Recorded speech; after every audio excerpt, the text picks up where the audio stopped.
Breaking news.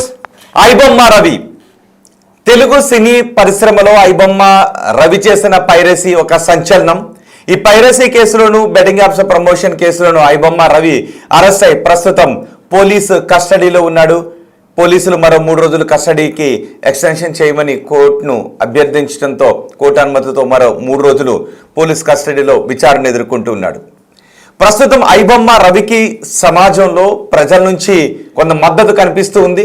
కానీ ఈ మద్దతు అవాంఛనీయమైన మద్దతు అని పరిశ్రమకు చెందిన వాళ్ళు అంటున్నారు, పోలీసులు అంటున్నారు ఐబొమ్మ రవి నేరం చేశాడు అని. అయితే ఐబొమ్మ రవిని విచారిస్తున్నప్పుడు అతను ఏమీ చెప్పడం లేదు, మౌనంగానే ఉంటున్నాడు అని చెప్పిన పోలీసులు ఇప్పుడు మాత్రం ఐబొమ్మ రవి చెప్పిన ఒక విషయం గురించి బయటకు వచ్చింది. ఐబొమ్మ రవి నేను మారిపోతాను అని అంటూ ఉన్నాడు.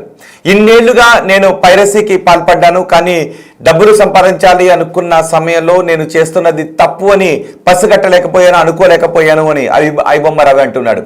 అంతేకాదు తను ఎవరు గమనించకపోవడంతో ఈ 5-6 ఏళ్లలో అతనికి ఎటువంటి ఎదురు దెబ్బలు తగలకపోవడంతో అడ్డుకునేవారు ఎవరు కనిపించకపోవడంతో ఇక నన్ను ఎవరు పసిగట్టలేరు అనుకున్న ఐబొమ్మ రవి ఛాలెంజ్లు విస్తృతి మొదలుపెట్టాడు, దమ్ముంటే పట్టుకోండి అని. అంతేకాదు నేను పేదలకు సినిమాను దగ్గర చేస్తున్నాను అంటూ కొన్ని వీడియోస్ రిలీజ్ చేశాడు. ఒకవేళ నన్ను టార్గెట్ చేస్తే మీకు సంబంధించిన మరికొన్ని సినిమాలను నేను టార్గెట్ చేస్తాను అంటూ సినీ పరిశ్రమకు చెందిన వాళ్ళను భయపెడుతూ కూడా వచ్చాడు, వార్నింగ్ ఇస్తూ వచ్చాడు. కానీ ఐబొమ్మ రవి ఐబొమ్మ వెబ్సైట్లో కొత్త సినిమాలను కూడా పెట్టడం ద్వారా ఎక్కువ మంది జనాలు ఈ సినిమాలను ఐబొమ్మ వెబ్సైట్లో ఫ్రీగా చూడటం మొదలుపెట్టారు. అందుకే మాకు థియేటర్కి వెళ్ళి చూస్తే వేల రూపాయలు జేబులకు చిల్లులు పడుతున్నాయి. ఐబొమ్మ రవి ఈ సినిమాలను ఐబొమ్మ వెబ్సైట్లో ఉంచడం కారణంగా మేము డబ్బులను ఆదా చేసుకోగలుగుతున్నాము, సినిమాలను ఫ్రీగా చూడగలుగుతున్నాము అని ఐబొమ్మలో సినిమాలను చూస్తున్న వాళ్ళ నుంచి ఐబొమ్మ రవికి మద్దతు కనిపిస్తుంది. కానీ ఇప్పుడు ఐబొమ్మ రవి అంటూ ఉన్నాడు నేను మారిపోయాను, నేను మారిపోతాను, నేను ఇక పైరసీ సినిమాలు సినిమాలను పైరసీ చేయను అని ఐబొమ్మ రవి అంటూ ఉన్నాడు. నేను పశ్చాత్తాపడుతున్నాను, బయటకు వచ్చిన తర్వాత నేను మామూలుగా మంచి జీవనాన్ని పొందుతాను, ఇది నేరం అని నాకు అర్థమవుతుందని ఐబొమ్మ రవి అంటూ ఉన్నాడు. కానీ విదేశీ పౌరసత్వం కారణంగా నన్ను ఎవరు పసిగట్టలేరు, ఒకవేళ పసిగట్టినా నాకు విదేశీ పౌరసత్వం ఉంటుంది కాబట్టి నేను ఈజీగా తప్పించుకోవచ్చు అని అనుకున్నాను అని ఇప్పుడు ఐబొమ్మ రవి పోలీసులతో చెప్తున్నాడు. ఐబొమ్మ రవిని చూడండి ఒకసారి, అదిగో మీరు ఆ పోలీసు వెహికల్లో కనిపిస్తున్నాడు. ఐబొమ్మ రవిని విచారణ తర్వాత మళ్ళీ విచారిస్తున్న సందర్భంలో పోలీసు వెహికల్ నుంచి కోర్టుకి తీసుకెళ్లిన సందర్భంలో ఉన్న దృశ్యాలు మీరు చూస్తున్నారు. సో ఐబొమ్మ రవికి మద్దతు ఎక్కువ పెరుగుతోంది. ఆయన్ను బెయిల్పై విడుదల చేస్తాము అంటూ కొంతమంది లాయర్ల నుంచి మద్దతు వస్తుంది. ఐబొమ్మ రవిని విడుదల చేయించడానికి మేము ఎంతవరకు అయినా వస్తాము అంటూ సమాజంలో చాలా మంది ప్రజల నుంచి మద్దతు వస్తుంది. సో ఇవన్నీ ఒక ఎత్తు అయితే ఐబొమ్మ రవి ఇప్పుడు మారిపోతానని అంటూ ఉన్నాడు. మరి మీ అభిప్రాయం ఏంటి? తెలుగు రాష్ట్రాల ప్రజలుగా మీరేమనుకుంటున్నారు? ఐబొమ్మ రవి మారిపోవాలి అని కోరుకుంటున్నారా, మారిపోవద్దు అని మీరు కోరుకుంటున్నారా? ఐబొమ్మ రవి మారిపోతాడు అంటే మీరు నమ్ముతున్నారా, మీరు నమ్మడం లేదా? మీ అభిప్రాయాన్ని కమెంట్ బాక్స్లో తెలియచేయండి. మేము క్వశ్చన్ కూడా అడిగాం, ఐబొమ్మ రవి మారాలా వద్దా అనే క్వశ్చన్ మేము అడిగాం. దీనికి మారాలి అని 67% మంది అంటూ ఉంటే మారిపోవద్దు అని 33% మంది అంటూ ఉన్నారు. అంటే 33% మంది ఇంకా ఐబొమ్మలో పైరసీ సినిమాలు ఫ్రీగా చూడాలని అనుకుంటూ ఉన్నారు. కానీ మారిపోవాలి అంటున్న వారి శాతం మాత్రం ప్రస్తుతం 67%గా కనిపిస్తుంది. మీరు ఇంకా ఎక్కువ మంది ఓట్ చేయండి. సో జనాల అభిప్రాయం ఎలా ఉంది ఇక్కడ అర్థమవుతుంది. అంతేకాదు కమెంట్ కూడా ఒకసారి చేయండి. ఐబొమ్మ రవి మారిపోవాలి అని మీరు కోరుకుంటున్నారా, మారిపోకూడదు అని మీరు కోరుకుంటున్నారా?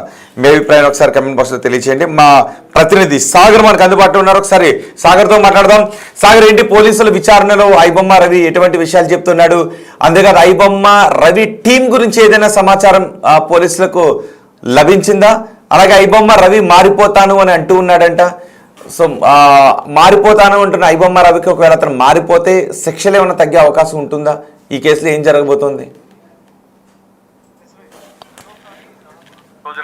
నిన్నటి వరకు 2 రోజుల పాటు సైబర్ క్రైమ్ పోలీసులు ఈ మంది రవిని ఐబొమ్మ పైరసీ కేసులో విచారించారు. ఇప్పటికే కొన్ని కీలక ఆధారాలు సేకరించారు పోలీసులు. వాటిని ముందుంచి నిన్న ప్రశ్నించినట్లు కూడా తెలుస్తోంది. ఏదైతే ఏంజెలా నెట్వర్క్ కి సంబంధించినటువంటి ఈయన దాదాపు 17 ఐబొమ్మతో పాటుగా బొప్పం టీవీకి సంబంధించినటువంటి 17 వెబ్సైట్లు ఈఆర్ ఇన్ఫోటెక్ అనే అమెరికా సంబంధించినటువంటి సంస్థ పేరుతోనే, తన పేరుతో ఉన్నటువంటి సంస్థ పేరుతోనే వీటన్నిటిని కొనుగోలు చేసినట్లు కూడా ఆ ఇన్వాయిస్ లను ముందుంచి ప్రశ్నించినట్లు కూడా తెలుస్తుంది. గతంలో 5 రోజులు హైదరాబాద్ సైబర్ క్రైమ్ పోలీసులు విచారించారు. విచారణకు పూర్తి స్థాయిలో సహకరించిన నేపథ్యంలోనే ఇంకా దర్యాప్తు చేయాలని చెప్పి భావించినటువంటి సైబర్ క్రైమ్ పోలీసులు రెండోసారి కస్టడీకి తీసుకొని విచారిస్తున్నారు. అయితే ఆధారాలు ముందుంచి ప్రశ్నించడంతో ఖచ్చితంగా ఆ అంశాలపైన మాట్లాడాల్సిన పరిస్థితి. సో నిన్న మొదటి రోజు అయితే పూర్తిగా సహకరించిన నేపథ్యంలో రెండో రోజు ఆధారాలను ముందుంచి ప్రశ్నిస్తున్నట్లు కూడా తెలుస్తుంది. అందులో భాగంగానే తాను విదేశీ పౌరసత్వం, ఎందుకంటే ఇమంది రవి గత ఒక సంవత్సరం క్రితమే కరేబియన్ దేశానికి సంబంధించినటువంటి పౌరసత్వం తీసుకున్నట్లు కూడా తన అడ్వకేట్ చెప్పిన పరిస్థితి. సో అక్కడ పౌరసత్వం ఉన్న నేపథ్యంలో నేను కేసుల నుంచి తప్పించుకోవచ్చు, నేను ఈజీగా ఎందుకంటే దాదాపు 5-6 ఏళ్లుగా ఈ పైరసీ నిర్వహిస్తున్నటువంటి ఇమంది రవి. సో గత 5-6 ఏళ్లుగా నన్ను ఎవరు పట్టుకోలేదు కాబట్టి పెద్ద ఎత్తున డబ్బు సంపాదించాలన్న ఉద్దేశంతోనే నేను ఆ పైరసీకి సంబంధించినటువంటి వెబ్సైట్లను నిర్వహించాను. ఈ అమెరికా కంపెనీ అంటే ఎవరికి డౌట్ రాదు.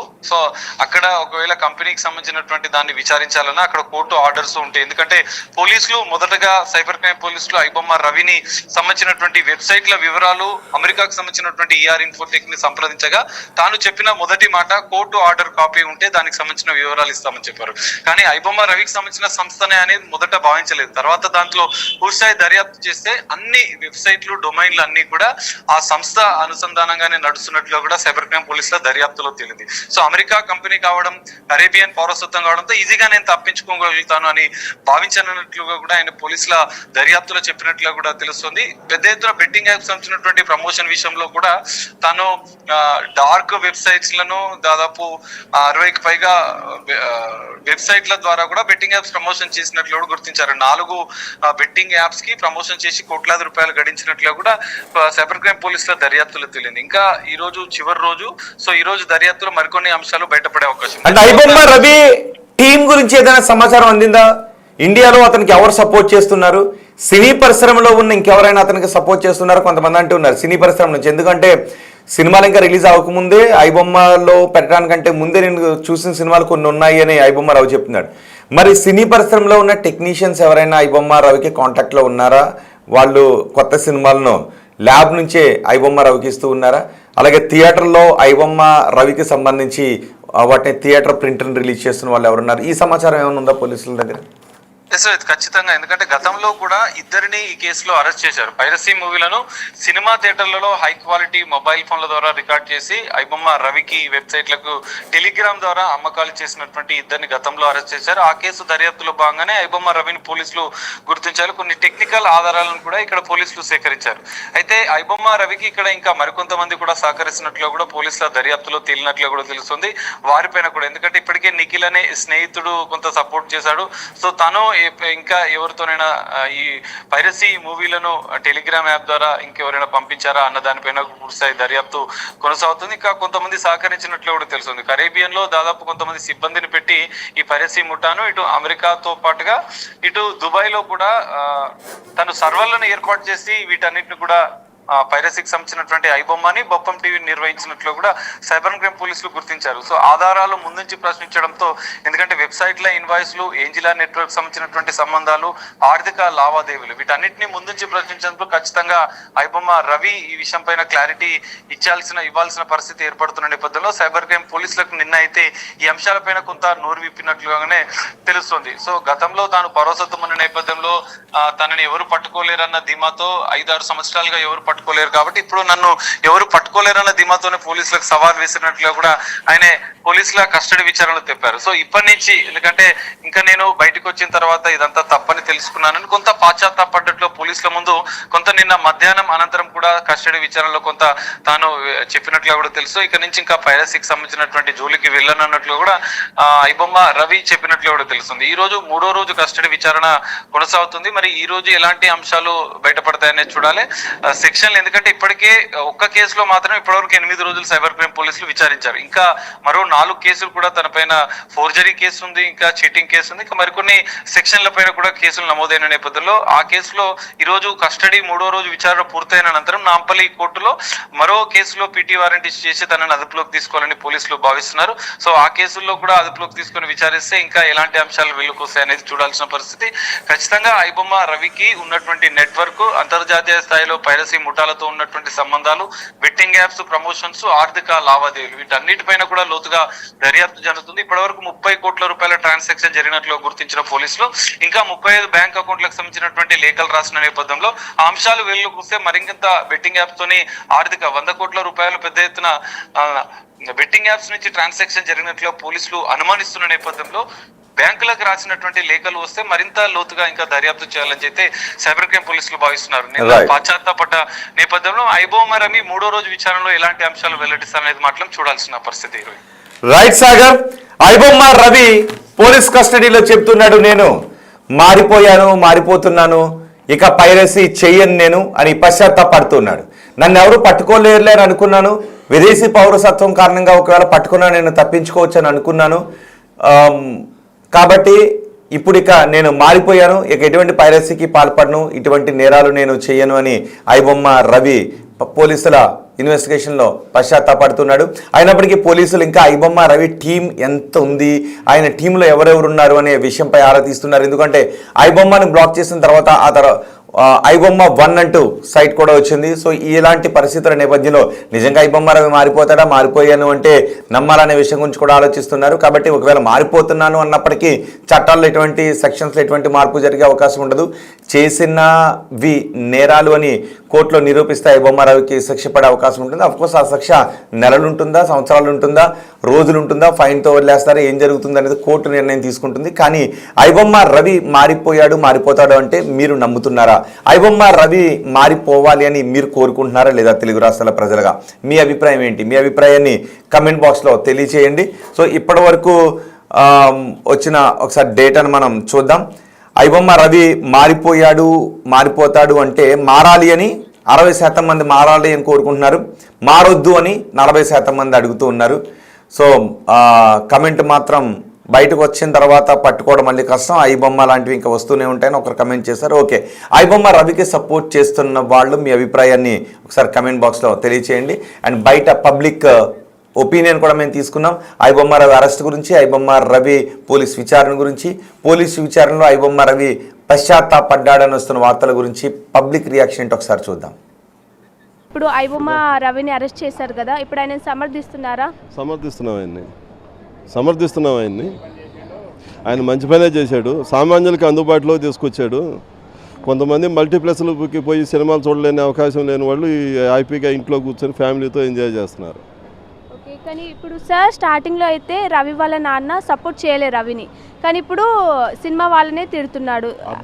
అప్పుడు అర్థం చేసుకోలేదు, ఇప్పుడు అర్థం చేసుకొని ఆయన కూడా తిడుతున్నాడు సినిమా వాళ్ళని. ఇప్పుడు సోషల్ మీడియాలో ఎక్కడ చూసినా రవినే సపోర్ట్ చేస్తున్నారు సార్, దానిపై ఏం చెప్తారు? రవిని సపోర్ట్ చేస్తారు, ఆయన ప్రజలు సామాన్యులకు అందుబాటులో ఉన్నాడు కాబట్టి సపోర్ట్ చేస్తున్నారు. అంటే కేవలం మూవీ టికెట్స్ పెంచడం వల్లే అవి అంత ధరలు ఉన్నాయి కాబట్టి అందరూ పైరసీ మూవీస్ చూస్తున్నారంటారా? అవును, సినిమా థియేటర్లకు పోలేక అక్కడున్న ఈ రేట్లని వాళ్ళు తట్టుకోలేక ఇంట్లో కూర్చొని హ్యాపీగా ఫ్యామిలీతో చూస్తున్నారు. కొంతమంది నిర్మాతలు ఏమంటున్నారంటే సార్, ఇలాంటి వాళ్ళను ఎన్కౌంటర్ చేయాలని కొంతమంది అంటున్నారు, అందరు అనట్లేదు కానీ కొంతమంది అంటున్నారు. నిర్మాతలనే ఎన్కౌంటర్ చేయాలి ఫస్ట్. వాళ్ళు తప్పితే ఇంకెవరు హీరోలు లేరా? వాళ్ళే హీరోలా? వాళ్ళని పెట్టే సినిమాలు కోట్లు పెట్టి సినిమాలు తీయాలా? అంతకంటే చాలామంది జబర్దస్త్లో పనిచేస్తున్నారు, ఇతర సోషల్ ఇది అన్నిట్లో యాక్టింగ్ చేసేవాళ్ళు ఉన్నారు. వాళ్ళని ఎవరూ తీసుకోవట్లేదు, డైరెక్టర్లు కానీ ప్రొడ్యూసర్లు కానీ. వాళ్ళు బిజినెస్ అయింది కాబట్టి బిజినెస్ని లాభ నష్టాలు ఉంటాయి బిజినెస్లో కూడా, అది తప్పదు. రవిని అరెస్ట్ చేయడం కరెక్టే అంటారా? ఇప్పుడు తనని ఎన్కౌంటర్ చెయ్యాలి అని చాలామంది నిర్మాతలు కూడా అంటున్నారు, ఏమంటారు మీరు? వాళ్ళ డబ్బులు పోతున్నాయని వాళ్ళ బాధ, వాళ్ళ రెమ్యునేషన్ కోట్లు తీసుకోవాలి. పేదోడికి మాత్రం 600 టికెట్ 700 టికెట్ పెట్టాలి. వాడు పేదోడు ఎట్లా ఒక 4 ఫ్యామిలీ పోవాలంటే ఎంత అవుతుంది? 3-4 వేలు అవుతుంది.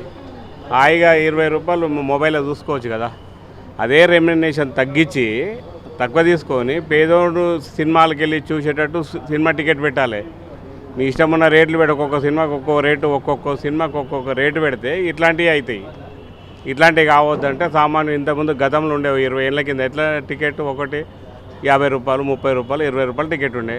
ఆ రోజు 100 థియేటర్లు ఉన్నాయి, ఇలా థియేటర్లే మాయమైపోయినాయి. ఎందుకని హై రేంజ్ అపార్ట్మెంట్ అది ఏంది మాల్లో సినిమాలు పెట్టి 600-700 టికెట్, ఐమాక్స్ పెట్టి ఏసీలు పెట్టి తోసీలు పెట్టి చేసే వరకు అది ఇటువంటి దొంగతనాలే అవుతాయి. అంటే సార్ కేవలం పోతాడు ఇంకోటి వస్తారు, రేపొద్దున ఆడిపోతారు, రేపొద్దున ఇంకోటి వస్తారు. ఎంతమందిని ఎన్కౌంటర్ చేస్తారు? మొత్తం పబ్లిక్నే ఎన్కౌంటర్ చేసేస్తే సినిమా చూసే ఛాన్సే ఉండదు. ఇక అవసరమే లేదు. ఇక ఆ ఎన్కౌంటర్ ఎందుకు, పట్టుకోవడం ఎందుకు, పోలీసు వాళ్ళ పైసలు దండగ ఎందుకు? అంటే కేవలం టికెట్ రేట్స్ ఎక్కువ ఉన్నాయి, అందుకే పైరసీ మూవీస్ చూస్తున్నారు సార్. ఎప్పుడైతే టికెట్ రేట్ పెరిగిందో మనకు చీఫ్ ఎక్కడొస్తే అక్కడే పోతారు పబ్లిక్. వీళ్ళు చేసేది దాన్ని ఎన్కౌంటర్ చేసినా ఏం ఆగదు, ఏది చేసినా ఆగదు. ఇంకోటి పుట్టుకొస్తూనే ఉంటాడు ఇంకోటి. అంటే ఎన్ని రోజులైనా రవి అసలు నోరిప్పడం లేదు. నిజంగానే రవి ఒక్కడే ఇదంతా చేశాడా సార్? వెనకాల ఎవరైనా టీం ఉండుంటారా? ఎవరు ఉంటారు కాదు, ఆయన వేయాలనిపించి చేసింది. ఇంకా ఎవడో ఉన్నాడు వెనకంటే ఉండరు అనుకుంటే ఉంటారు. సమాజానికి మంచి చేసింది అంటారా సార్? టికెట్ రేట్ ఒకటే చెప్తున్నా కదా, ఫ్యామిలీతో టికెట్ చూడాలంటే 4,000 కావాలి ఇప్పుడు.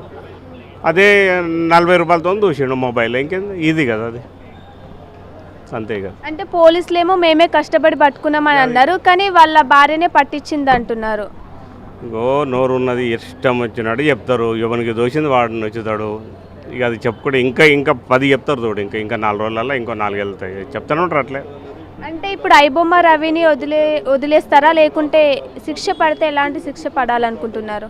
ఇప్పుడు డబ్బున్న నిర్మాతలు ఏమంటారు, మా పైసలు దోసుకోండి అని కోపం ఉంటుంది వాళ్ళకు. కానీ పేదోళ్ళు మాత్రం మంచి పనే చేసిందంటారు. అంటే రవి బెట్టింగ్ యాప్స్ చేయడం వల్లనే అరెస్ట్ చేసిందని కొందరు అంటారు, కానీ కొంతమంది సెలబ్రిటీలు ప్రొడ్యూసర్స్ కూడా బెట్టింగ్ యాప్స్ చేశారు, వాళ్ళకి శిక్ష పడట్లేదు కదా సార్? బెట్టింగ్ యాడ్ చేసినా నువ్వు చూడలే, నేను చూడలే. ఆడు బెట్టింగ్ యాడ్ చేసిన మీరు ఎట్లా అంటారు, నేను ఎట్లా చెప్పాలి? బెట్టింగ్ లేదు. వాడు ఏం చేసిండు, ఒకటే పని చేసిండు. పేదోడు సినిమా చూసే పని చేసిండు, అది మాత్రమే మనకు తెలుసు. అంటే కొంతమంది హీరోలు అంటున్నారు, మేము ఒకవేళ సినిమా ఫ్లాప్ అయితే మా రెమ్యునరేషన్ రిటర్న్ ఇస్తామంటున్నారు. ఒకవేళ సినిమా ఫ్లాప్ అయితే చూసిన జనాలకి కూడా, ఆడియన్స్ కూడా టికెట్స్ రేట్లు రిటర్న్ ఇవ్వాలి కదా, మరి అది కూడా రిటర్న్ ఇస్తే హ్యాపీగా ఉంటుంది. గుంజుకొని సో ఇంతకీ ఏమంటారు సార్, రవి చేసింది కరెక్టే అంటారా? రవి చేయడం కాదు, వీళ్ళంతా పెద్ద సెలబ్రిటీలు మొత్తం వాళ్ళే మీడియాలో ఉండాలి, వాళ్ళే ఇండస్ట్రీలో ఉండాలి, వాళ్ళే సంపాదించుకోవాలి. చిన్న హీరోలను పైకి రానియరు, చిన్న ప్రొడ్యూసర్ని తొక్కేస్తారు. ఇక వాళ్ళే సంపాదించుకోవాలి. తప్పులే చేయటం మంచిదే, హ్యాకింగ్ చేసి శుభ్రంగా పబ్లిక్లో వదలటమే బెస్ట్. అంటే ఇప్పుడు మన రాష్ట్రంలో కానీ దేశంలో కానీ చాలా సమస్యలు ఉన్నాయి. ఇవన్నిటిని ఎక్కువ పట్టించుకొని ప్రభుత్వం జస్ట్ సినిమా వాళ్ళకి ఆపద రాగానే ఎందుకు ఇట్లా ప్రెస్ మీట్లు పెట్టి ఇట్లా హైలైట్ చేస్తున్నారంటారు? కొన్ని ప్రాబ్లమ్స్ని సైడ్ చేయడానికి కూడా వీటిని చిన్న వాటిని పైన ఎంకరేజ్ చేస్తారు. ఇవన్నీ సామాన్యం, సహజం ఇవన్నీ. సో ఇప్పుడు ఐబొమ్మ రవిని అయితే అరెస్ట్ చేయడం జరిగింది సార్, సమర్థిస్తున్నారా? ఐబొమ్మ రవి అరెస్ట్ కరెక్టే అంటారా? కరెక్టే, కానీ థియేటర్లో చూసేవాడు ఎటుకుడి ఇవి చూసి ఇవి ఎవడు పట్టించుకోడు కదమ్మా. అరెస్ట్ చేసినా చేయకపోయినా దానివల్ల ఏం ఒరిగేది ఏమి ఉండదు. జరిగేది ఎటుకుడి జరుగుతూనే ఉంటుంది కదా. ఇప్పుడు ఇది ఆపారు, ఐబొమ్మ ఆపారు, ఇంకోటి వస్తుంది, బప్పం వచ్చింది, తర్వాత ఇంకోటి వస్తుంది, మూవీ రూల్స్ వచ్చాయి. ఆపేవాడు ఎటుకుడి ఎవడు ఆపలేడు. దీన్ని హ్యాకింగ్ జరుగుతూనే ఉంది కదా ప్రాసెస్, దాన్ని మనం ఏం చేయలేము. అంటే సార్ కేవలం టికెట్ రేట్స్ ఎక్కువ ఉండడం వల్ల ఇట్లాంటి పైరసీ సినిమాలు చూస్తున్నామని చాలామంది ప్రజలు అంటున్నారు, మీరు ఏమంటారు సార్? కావచ్చమ్మా, అది కూడా రీజన్ కావచ్చు. అది గవర్నమెంట్ చూసుకుంటుంది కదా, మన పరిధిలో కాదు కదా అదే. అంటే సార్ ఇప్పుడు ఐబొమ్మ రవిని అరెస్ట్ చేశారు, ఇలా మూవీ రూల్స్లో చాలా ఉన్నాయి కదా, దీంతో ఇక్కడితో ఈ పైరసీ మూవీస్ ఆగిపోతుంది అంటారా? ఆగదు, అది ఎప్పటికీ ఆగదు నాకు తెలిసినంత వరకు. హ్యాకింగ్ అనేది ఒక స్కిల్ సెట్, ఎవరు ఎక్కడి నుంచి అయినా చేయొచ్చు. ఇండియాలోనే చేస్తే పట్టుకుంటారేమో, వేరే కంట్రీస్ నుంచి చేస్తే ఏం చేస్తారు? చేయలేరు కదా. ఇట్స్ అన్స్టాపబుల్ అనమాట. అంటే ఇన్ని రోజులైనా ఐబొమ్మ రవి అయితే అసలు నోరు విప్పలేదు, నేను ఒక్కడినే ఇదంతా చేసినాను అంటున్నాడు సార్. సో నిజంగానే రవి ఇదంతా ఒక్కడే చేశాడంటారా? It's not possible with one person. Okay, it's multiple people will do that. ఒక పర్సన్తో అయ్యేదైతే కాదు, దానికి స్కిల్ సెట్ ఉంటుంది. అవంతా ఈజీ అయ్యే పనే కాదు, నా ఒపీనియన్. అంటే కొంతమంది నిర్మాతలు ఏమంటున్నారంటే ఇలాంటి వాడికి జైలు శిక్ష పడాలి, అలాగే ఎన్కౌంటర్ చేయాలని అంటున్నారు. ఎన్కౌంటర్ చేసేంత పెద్ద పని చేశాడా? అట్టేం కాదు, ఎన్కౌంటర్ చేయాల్సిన నెసెసిటీ అయితే లేదు, కానీ బట్ ఇదైతే తప్పు. యాక్టివిటీ అనేది 100% తప్పు, అది కరెక్ట్ కాదు.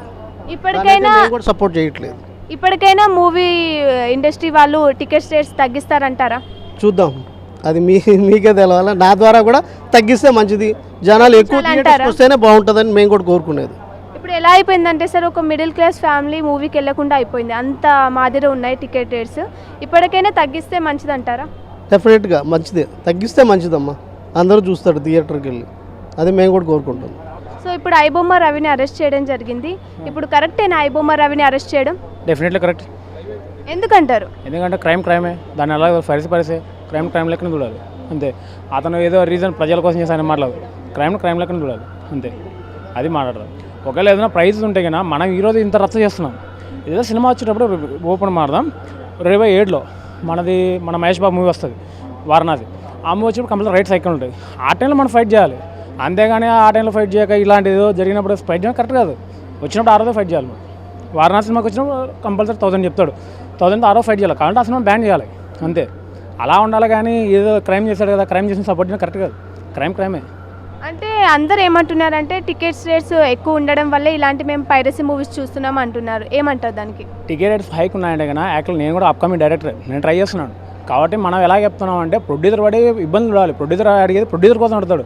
హీరో తన రెమ్యునరేషన్ తప్పించుకోకుండా యాక్చువల్ 10 days షూట్ చేస్తే ప్రొడ్యూసర్ ఆల్మోస్ట్ 10 కోట్లు తిరిగిపోతుంది దూరం. అంటే డెఫినెట్లీ మహేష్ బాబు ప్లాన్ చేసినా కానీ చిరంజితో ప్లాన్ చేసినా కానీ 10 కోట్ల నుంచి 20 కోట్లు అవుతుంది 10 days కాదు. ప్రొడ్యూసర్కి ఎవరికి ఇస్తారా డబ్బులు?